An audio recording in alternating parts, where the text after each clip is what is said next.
Welcome to the True Detectives podcast.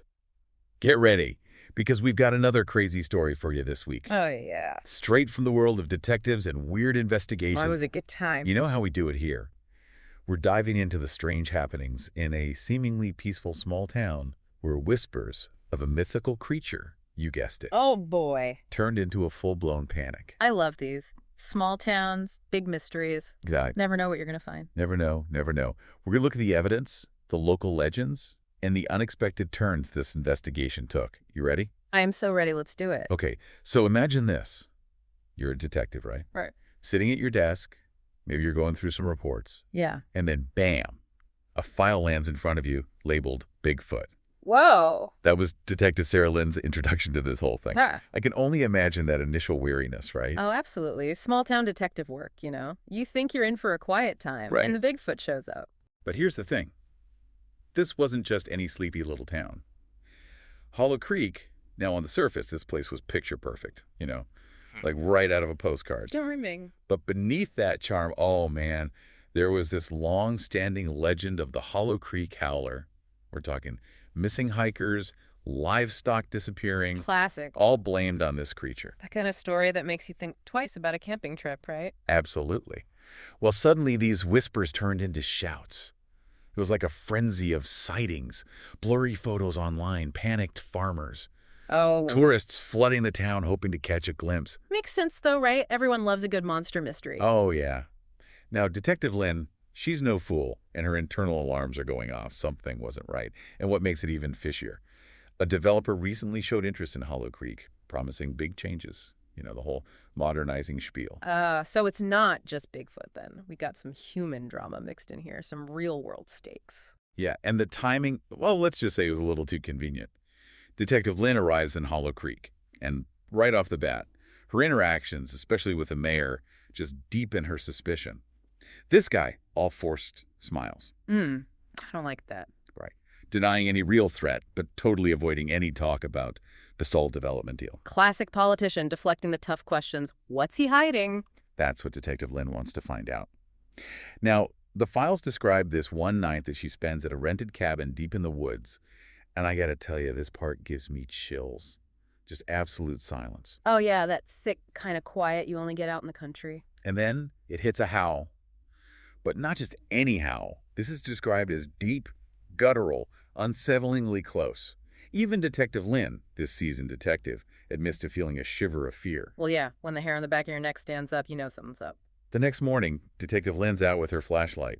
And what does she find? Don't tell me. Bigfoot tracks. Tracks. Huge tracks. Bigger than any bear known to be in those woods. But here's the catch. They're perfectly spaced. Too uniform. That's weird. Almost like they were placed there. Exactly. Back in town, Detective Lin talks to some of the old-timers, the people who really know Hollow Creek, and they have a very different take on the Howler. They see it as a guardian, a protector of the land that hates change. Interesting. So the legend ties into the development threat. It's almost like the town's own defense mechanism, like a folklore firewall. I like that, a folklore firewall. So Detective Lin sets up a stake out in the woods. Days turn into nights, and she's surrounded by crickets chirping, leaves rustling. It's like something out of a movie, right? Mm-hmm. Then on the third night, she sees it. Just a glimpse. A figure, huge, but moving fast, vanishing into the trees. Okay, so now I'm picturing like a shadowy figure under the moonlight. Right. And the chase is on. But what she finds is not what she expected. It's not a creature. It's a man wearing a suit of furs. The Hollow Creek Howler, unmasked as a dude in a costume. And nearby, a staged scene, a dead deer, mangled and propped up to look monstrous. Whoa, okay, so someone's deliberately trying to scare people, but the question is why? Well, another figure emerges from the trees, a woman, and it turns out she and the Howler are local conservationists. Conservationists, so they're behind the hoax. Yeah, desperate to protect the woods from the bulldozers. Their motive, they felt powerless against, as they put it, money. It's a David and Goliath situation, right? They feel like they have to resort to extreme measures to protect their home. Right.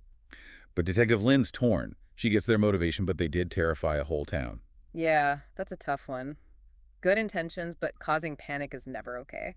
Exactly. But the conservationist argues back. They weren't terrorizing, they were protecting. A twisted stalemate, as they called it. It does make you think about the ethics of it all. What happens when the system fails to protect what matters? Right. And that's when Detective Lin shifts her focus. This whole monster thing was a distraction from a bigger problem. The developer. Bingo. She digs into the developer's records and finds a mess.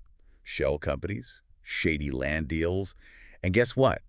Every time negotiations with the town stalled, the Bigfoot sightings would spike. Classic manipulation. Use fear to get what you want. So the mayor was in on it. Oh yeah. It comes out that he's been working with the developer, using the Howler to pressure the town into accepting the deal. Blackmail disguised as local legend. That's messed up. Now Detective Lin has a choice. Expose the mayor, which could also mean trouble for the conservationists, or let it slide, knowing the real threat's been neutralized. She ends up leaving Hollow Creek with the mayor's confession, but this feeling of, as she puts it, grim complicity. That's heavy. Yeah. The Hollow Creek Howler remains a local legend. Justice is kind of served. But the whole thing just leaves you with a lot to unpack, doesn't it? It sure does. So we've got a monster born out of desperation, a corrupt official, and a detective left wrestling with a morally gray outcome. It makes you think about the stories we tell, the power of fear, and what it really means to protect something you care about. Sometimes the line between right and wrong gets a little blurry. That's the truth. Join us next time on the True Detectives podcast for another dive into the fascinating world of investigations. Rate and follow the show for more true crime and true detective stories.